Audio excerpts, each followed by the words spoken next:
ایک استغفر اللہ الذی لا الہ الا هو الحی القیوم واتوب الیہ، قرآن میں آتا ہے کہ جو شخص میدان جنگ سے فرار ہو نا، اس پر اللہ کا غضب نازل ہوتا ہے۔ صحیح، اس قدر اس نے بڑا جرم کیا۔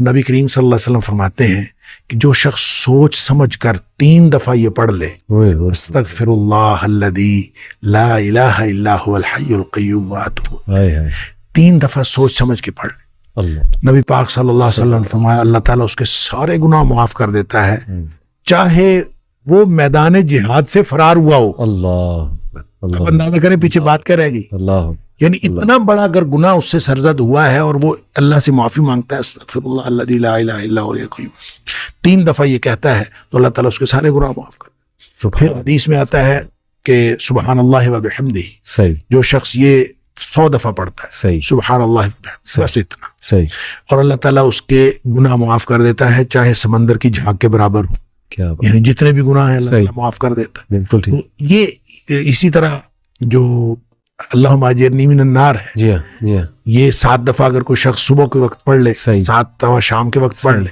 صحیح، اگر اس دن میں اور اس رات میں اس کی موت آ جائے اللہ تعالیٰ جنت عطا فرما دے گا۔ پھر سید الاستغفار ہے، جی، یہ تو میں سمجھتا ہوں شارٹ کٹس ہیں، ہاں، تو سید الاستغفار 1 دفعہ پڑھ لے، اللہم انت ربی، لا الہ الا انت خلقتنی، تو یہ 7 دفعہ، یہ 1 دفعہ پڑھ لے، صحیح، دن کے کسی ایک حصے میں پڑھ لے، اس دن فوت ہو گیا تو انشاءاللہ جنت میں چلا جائے گا۔ سبحان، رات کے کسی ایک حصے میں 1 دفعہ پڑھ لے سبحان، تو اس رات فوت ہو گیا تو جنت میں چلا جائے گا۔ تو گویا صبح و شام کے یہ اذکار میں یہ تو شارٹ کٹس ہیں صحیح، کہ اگر انسان یہ پڑھ لے صحیح، تو انشاءاللہ وہ جنت میں جائے گا۔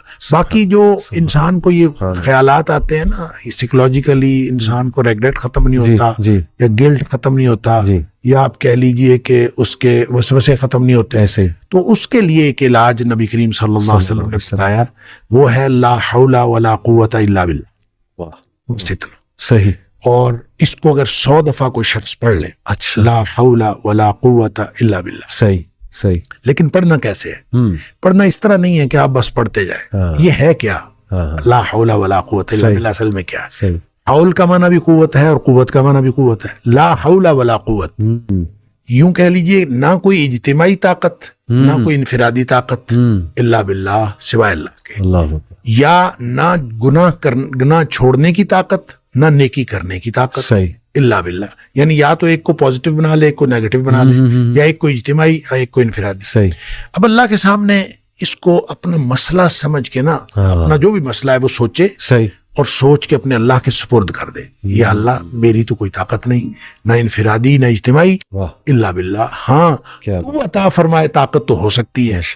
کیوں میں اس کو کہتا ہوں یہ بے بسی کا کلمہ ہے، بے بس آدمی اپنے اللہ کے سامنے بے بسی کا اظہار کرے اس کلمے کے ذریعے، صحیح، صحیح، تو پھر یہ نبی پاک صلی اللہ علیہ وسلم نے فرمایا، جس شخص نے کہا تھا نا مجھے وسوسے آتے ہیں، جی، آپ نے فرمایا لا حول ولا قوت الا باللہ پڑھا کر، تیرے وسوسے بھی ختم ہو جائیں گے، اور اس کے علاوہ اللہ تعالیٰ تیرے 100 مسئلے حل کر دے گا۔ واہ، واہ، آپ اندازہ کریں، سبحان، آپ اندازہ کریں ایک شخص کے 100 مسئلے ہوتے نہیں ہیں، صحیح، صحیح، 2 نہیں تو 4، 4 نہیں تو 6، صحیح، 6 نہیں تو 8، کیا بات، اس سے زیادہ مسئلے تو کسی کے ہوتے نہیں۔ ایسے ہی، تو لا حول ولا قوت الا باللہ پڑھنے سے اس وسوسے بھی دور ہو جاتے ہیں، اور اس کے علاوہ، اور وسوسے جب حدیث میں اس کا لفظ وسوسے آتا ہے تو میں اس کا سمجھتا ہوں کہ اس سے مراد سائیکولوجیکل پرابلمز ہیں، تو جتنے سائیکولوجیکل پرابلمز ہیں وہ اس سے حل ہو جاتے ہیں۔ خوبصورت، اللہ کا ذکر ہر اعتبار سے بہترین ہے، لیکن بعض تو بالکل ایسے ہیں جیسے وہ تیر بہدف ہیں۔ کیا بات، اور یہ شیخ اس کو جنت کے خزانوں میں سے بھی، بالکل، اس کو لا حول ولا قوت الا باللہ، اس کو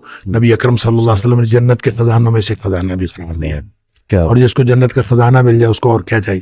آپ کو شاید میں نے یہ واقعہ پہلے سنایا ہو، جی، میرے والد صاحب رحمۃ اللہ علیہ بہت زیادہ ذکر کیا کرتے تھے جوانی میں، صحیح، اور ہماری دادی بھی بتایا کرتی تھی کہ یہ محی الدین بڑا ذکر کیا کرتا تھا، تو اس کے مختلف وہ جنگل میں چلے جاتے تھے، بعض اوقات اپنا ان کا تو طریقہ کار تھا۔ والد صاحب نے خود مجھے یہ واقعہ بتایا، وہ کہتے ہیں کہ مجھے ایک دفعہ یہ حدیث نظر سے گزری کہ جنت کے خزانوں میں سے خزانہ ہے لا حول ولا قوت الا باللہ، تو کہتے ہیں میں نے اس کے بعد باقی سارا ذکر جو ہے کم کر دیا، اچھا، تو سب سے زیادہ اسی کو پڑھا، لا حول ولا قوت الا کیا باللہ۔ کہتے میں نے یہ سوچا کہ جس کو جنت کا خزانہ مل جائے اس کو اور کیا چاہیے؟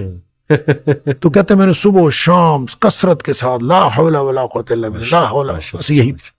اصل میں یہ بات والد صاحب نے مجھے اس سوال کے جواب میں بتائی تھی کہ والد صاحب نے کبھی بھی دنیاوی طور پر کوئی کاروبار، کوئی جاب نہیں کی۔ اچھا، نہ کوئی کاروبار کیا، صحیح، نہ کوئی جاب کی۔ صحیح صحیح، 16 بہن بھائی ہم تھے جن کو پالا انہوں نے۔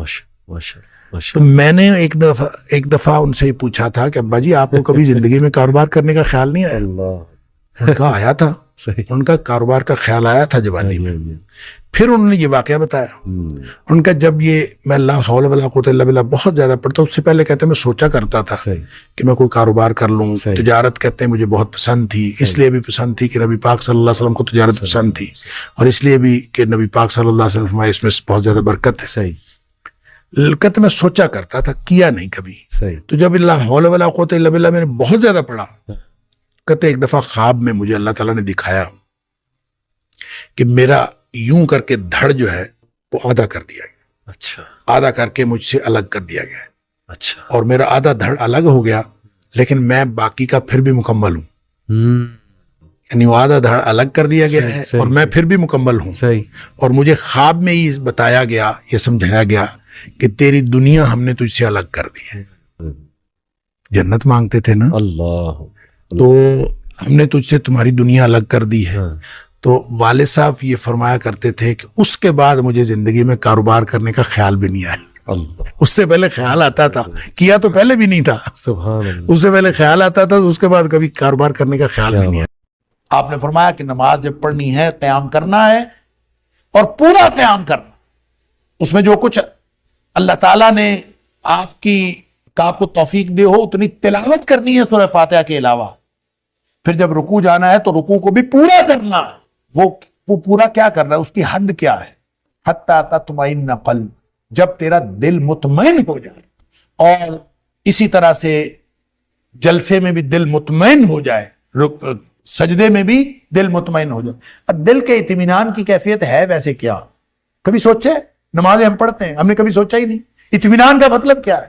وہ اطمینان کی کیفیت کون سی ہے جو ہم نے حاصل کر لی ہے کہ نہیں کر لی؟ کبھی ہم نے سوچا ہے؟ اللہ، پھر بھی ہم سمجھتے ہیں ہماری نمازیں ضائع نہیں ہو رہی۔ وہ جو اطمینان کی کیفیت ہے، اطمینان ایک قلب کی کیفیت ہے۔ دل میں ایک اطمینان ہوتا ہے کہ میں جس مقصد کے لیے رکوع میں گیا تھا وہ مقصد پورا ہو گیا، جس مقصد کے لیے سجدے میں گیا تھا وہ مقصد پورا ہو گیا، جس مقصد کے لیے میں کھڑا تھا وہ مقصد پورا ہو گیا۔ اور وہ مقصد کیا ہے؟ اللہ سے گفتگو۔ اگر سبحان ربی العظیم 3 دفعہ کہنے سے آپ کو یہ اطمینان ہو جاتا ہے کہ ہاں میری اللہ سے گفتگو ہو گئی ہے، ہاں میں نے اللہ کی یہ صفت بیان کر کے اللہ تک یہ فرشتوں نے اللہ تک میری بات پہنچا دی ہے، میرا اللہ مجھے دیکھ رہا ہے، اگر یہ کیفیت واقعتاً ہو جاتی ہے دل کی، تو آپ 3 دفعہ سبحان ربی العظیم کہہ کے آپ اگر سر اٹھا لیتے ہیں تو آپ کا رکوع پورا ہے۔ اور اگر کیفیت یہ نہیں ہوئی، اللہ سے ملاقات کا احساس نہیں ہوا، اللہ کے سامنے جھکنے کا احساس نہیں ہوا، اور اس کنیکشن کا احساس ہی کوئی نہیں ہے جو اللہ کے ساتھ ہونا تھا، تو آپ جتنا مرضی قرآن سارے کا سارا پڑھ جائیں نماز میں، آپ سارے یہ سبحان ربی العظیم 3 دفعہ کیا 300 دفعہ بھی پڑھ لیں، پھر فائدہ کوئی نہیں۔ وہ کیفیت اللہ کے ساتھ۔ اسی طرح آپ نے سجدے میں جانا، اسی طرح آپ نے اسی طرح جب ساری نماز پڑھی جائے گی کہ اطمینان ہو جائے، اور اطمینان کا مطلب کیا ہے کہ میں آدمی کو ایک قلبی کیفیت حاصل ہوتی ہے کہ ہاں میری اللہ سے بات ہوتی ہے۔ سبحان اللہ، آپ سورہ فاتحہ پڑھتے ہیں، آپ کو کیفیت ایک نصیب ہوتی ہے کہ ہاں میری اللہ سے بات ہے۔ آپ الحمدللہ رب العالمین کہتے ہیں تو آگے سے آواز آتی ہے، حمدنی عبدی، میرے بندے نے میری تعریف بیان کی، سبحان اللہ سبحان اللہ۔ اچھا، یہ آواز کسی نے کوئی کان میں آ کے نہیں کہنی۔ میں اکثر کہتا ہوں کہ کبھی آواز سنی ہے، تو بعض میں اسٹوڈنٹس کہتے ہیں ہاں جی ہم نے تو کبھی نہیں سنی۔ تو یہ آواز سننے کا مطلب یہ نہیں ہے کہ کان میں آ کے بات کرے گا، آواز سننے کا مطلب یہ ہے کہ قلبی کیفیت محسوس کرے کہ میں نے اپنے اللہ سے ایک بات کی تھی، میرے اللہ نے اس کا جواب دے دیا، سبحان اللہ۔ یہ ہے وہ اطمینان جس کو نبی کریم صلی اللہ علیہ وسلم نے اطمینان فرمایا۔ اگر اس اطمینان کے ساتھ آپ نے سارے ارکان ادا کیے ہیں نماز کے تو الحمدللہ نماز پوری ہے، اور اگر اس اطمینان کے بغیر ادا کیے ہیں نہ قیام کا پتہ، نہ رکوع کا پتہ، نہ سجدے کا پتہ، بلکہ ہمیں تو یہ بھی نہیں پتہ ہوتا رکعتیں بھی پوری پڑی ہیں کہ نہیں پڑی. عجیب و غریب کیفیت نماز کی. تو بہت بڑا خطرہ ہے اس بات کا کہ ہم کہیں اضاعوا الصلاۃ میں نہ چلے جائیں. انا للہ و انا الیہ راجعون. فخلف من بعدہم خلف